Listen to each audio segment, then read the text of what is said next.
MRP হলো যে আপনার 190 মেবি 190, বেচা হলো যে 140 বা 50, 320 টাকা এমআরপি। আমরা 280 বা 285 টাকা, আমরা 250 বা 55 টাকা। একজন 190 টাকা এমআরপি আর 150 টাকা বিক্রি করি। ওলিসেপ 320 টাকা এমআরপি, 290 টাকা বিক্রি করি। সেপ্টন 280 টাকা এমআরপি আর 250 টাকা বেশি। এতক্ষণ যে হতাবার্তায় দেখতে লাগন এই নলদি চট্টগ্রাম মেডিকেল কলেজের সামনে ওষুধ দোয়ানদার হল রোয়ারে তারার হাসে আর তিন ইঞ্জেকশনের দাম চাইলাম। তিন ইঞ্জেকশনের দাম এক এক দোয়ানত এক এক রকম। এই যে ভিন্নতা যাচাই করি বললাই আরা যে চট্টগ্রাম মেডিকেল কলেজের পাশাপাশি চট্টগ্রামের অন্যান্য জায়গাত কি অবস্থা তা যাচাই করি বললাই এসে এই মুহূর্তে জিসির মোড়ত। আর জিসির মোড়ত যে ওষুধ দোয়ানদারিন আছে তারালে আর হতা হয়ে চাইম তারার হাসে দামর ভিন্নতা কেন।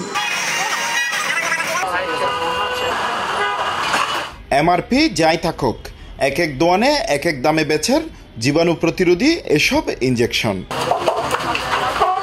একই হাজার একই ওষুধ, ভিন্ন শুধু কোম্পানি আর নামে। জীবাণু প্রতিরোধকারী ইঞ্জেকশনের দামের এই ভিন্নতা লইয়ে চিকিৎসা প্রাপ্তি বিভিন্ন মানুষের অভিযোগের সত্যতা জানি বললাই আরা গেলাম চট্টগ্রাম শহরের বিভিন্ন জায়গার ওষুধের দোয়ানিনত। বলেন দেখবার আতুন 250 টাকা লাগিল, 10 টাকা কম লাগিল। আবার কিছু দোয়াত বেশি বেশখানে সিন্ডিকেট সিস্টেম ওষুধ এক দোয়াতন লই 2500 টাকা, আরেক দোয়াতন লই 4100 টাকা। নিলে না হলে বহুত দামি লাগিল। দুই ওষুধের ধরুন 20-50 টাকা এদিকে দিক এক এক কান দোয়ানত এক এক কান রেট। ধরুন ইনজেকশনের লাই বেশিরভাগ এই অবস্থা। কান গেলাম ওষুধের দোয়ানগুড়ি দেখা যায় কোম্পানি ভেদে দামর বিস্তর ফারাক। অন্যমিকে ওষুধের দোয়ানদার হলো বেচের এক একজন এক এক দামে। কোম্পানি আর ওষুধের দোয়ানদারের দরের তুলনায় প্রশ্ন জেগে দামে কিল্লা এত তারতম্য তা লইয়েরা জানতে চাই ওষুধ প্রশাসন অধিদপ্তরের চট্টগ্রাম বিভাগীয় কার্যালয়ের সহকারী পরিচালক SM সুলতানুল আরিফিন উত্তুন। মূল্য ওষুধ প্রশাসন অধিদপ্তর তথা সরকার নির্ধারণ করে। ভ্যারিয়েশন করে বা ভ্যারি করে হচ্ছে মূলত হচ্ছে ওষুধের র মেটেরিয়ালের জন্য। একই র মেটেরিয়াল আপনার চায়নাতে এক দাম, ইন্ডিয়াতে এক দাম, জাপানে এক দাম, জার্মানিতে এক দাম, বিভিন্ন দেশে বিভিন্ন রকমের দাম। এই দামের ভ্যারিয়েশনের কারণে ওষুধের মূল্যটা ভ্যারি করে না। ওষুধের ক্ষেত্রে সিস্টেমটা হলো সরকার মূল্য নির্ধারণ করে দিয়েছে, এর উপরে বিক্রি করা যাবে না। জটিল রোগের চিকিৎসা গড়াইতে যাইরে মধ্যবিত্ত হলেওর দরিদ্র আর দরিদ্র হলেওর নিঃস্ব।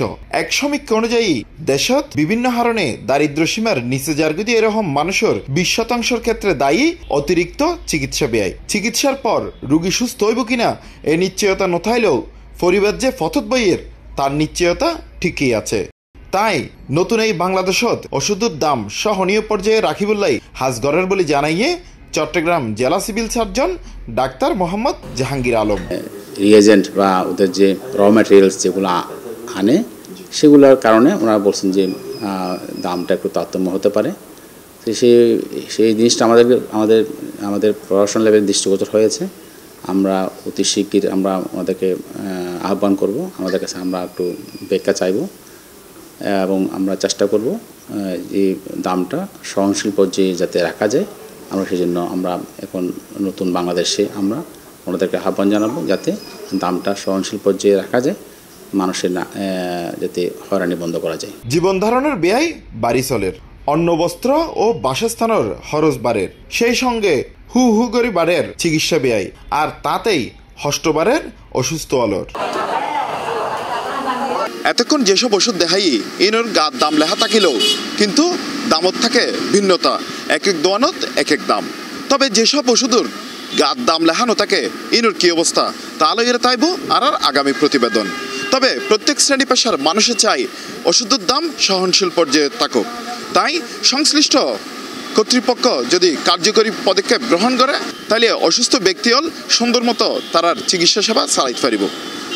চট্টগ্রামের জিসির মুরত্তন হোসাইন আব্বাস, C+ TV।